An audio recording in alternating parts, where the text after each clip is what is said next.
ว่าบ่ถือมันผิดประเพณีของสายหนึ่งยิ่งสองเขาว่าเมียน้อยเมียใหญ่ฟ้าดินคงหู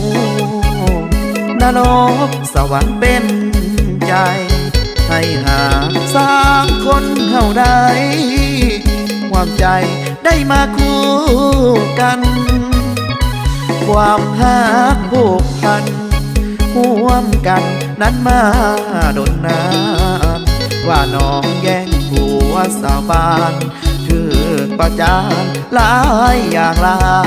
ยอันน้องเป็นเมียน้อยก็เป็นเมียอายเส้นกันไผเว้าก็สร้างเขานั้นเขาเข้าใจกันบ่มีปัญหาอายสิแบ่งเวลาไปหาน้องคนดีให้ได้ขอเอื้อยเมียใหญ่ให้เห็นใจเมียน้อยแด่นาบ่ได้ครอบครองไปหาเพียงบางเวลา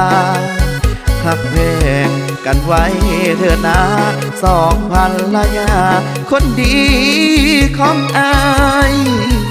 น้องอยากไปแค่หักแท้อยากแค่คำคนแนวฟ้าบันดล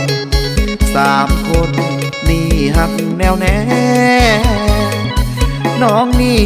ก็เมียเขานั้นก็เมียหักอายจริงแท้ทุกอย่างอายสิดูแลมีความสุขแท้ทั้งน้อยและใหญ่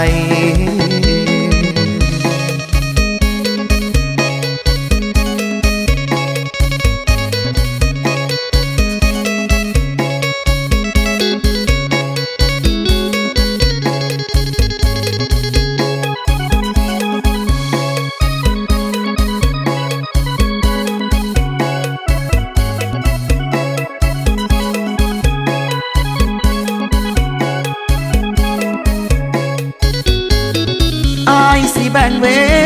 ลาไปหาน้องคนดีให้ได้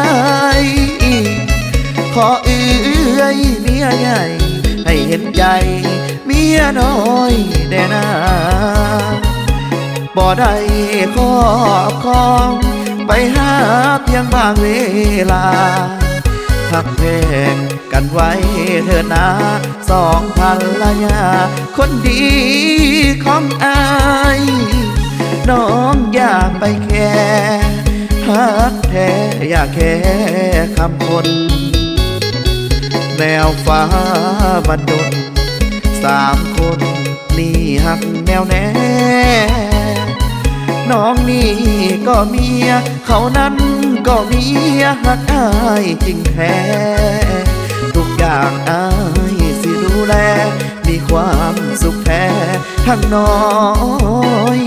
และใหญ่